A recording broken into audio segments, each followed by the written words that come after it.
Welcome to Can Geek Games and Collectibles, where we share our love of fandom while promoting new and pre-owned games, toys, and collectibles available for purchase from CanGeek.com. Hey everyone, how's it going? It's Scott here from Can Geek Games and Collectibles. Welcome to the Can Geek YouTube channel and to our Geek Speak video for Thursday, March the 2nd. I want to start this video by giving a shout out to our friend Bill from BRD Collectibles for sharing this story with me.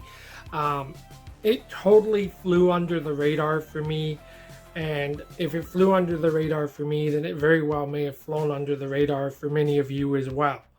So, Funko Pops. These little guys back here attribute to a very large amount of our sales at Can Geek Games and Collectibles on a yearly basis. They always find their way into the top 3 when it comes to categories of items that we sell each year. And we have a lot of success with them. But apparently, while we're having success moving these things, Funko, the parent company that makes these things, is not having the same amount of success.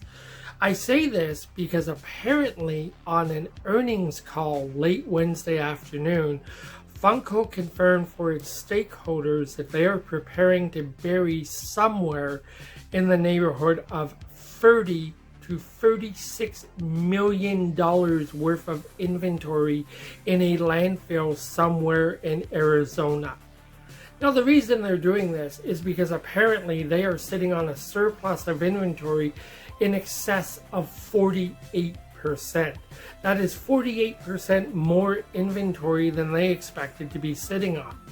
Now, as a result of that, they're having to rent shipping containers to store this inventory in.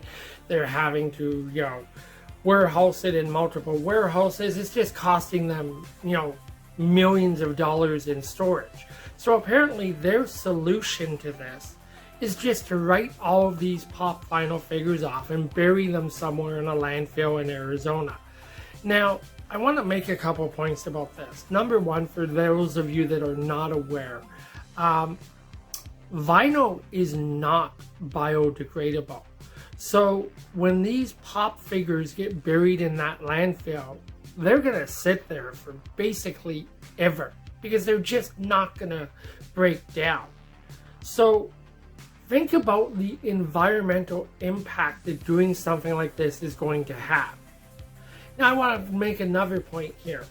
Right here. This is the requirements that I, as a small business owner who does not reside within the United States or Europe, has to meet in order to become a customer directly with Funko. One of the big things for me here is that we have to be able to prove to Funko that a minimum of $25,000 of our annual revenue is generated through the sale of vinyl pop figures. Now, we sell a lot of vinyl pop figures, but we don't sell $25,000 worth of pop each year, and I'll be very upfront about that. So, as a result of that, we have to go to smaller wholesalers to get our Funko inventory from, and this works well for me thus far, but I personally would love to be able to deal directly with Funko, but we just, as a small or mid-sized business, we can't meet these requirements.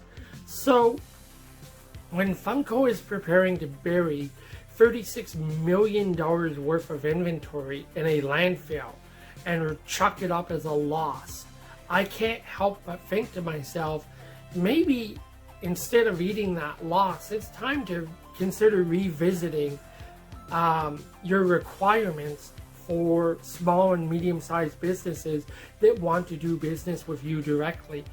Maybe in that particular case, you might get more people purchasing directly from you, and then Funko would not be sitting on this much in excess of inventory. So just a couple thoughts I wanted to share on this subject. And again, thank you to BRD Collectibles and Bill for sharing this info with us. It did fly under the radar, and it's a little shocking. It really is. But yeah, $36 million worth of Funko Pop vinyl figures are about to hit a landfill somewhere in Arizona. Feel free to share your thoughts with us on that. What do you think? Are they being responsible here, or is it time for them to revisit their business model? Anyways, thanks very much for listening to me ramble in this video and for supporting us here at Ken Geek Games and Collectibles. It's greatly appreciated. We'll talk again soon, but until we do, take care of yourselves.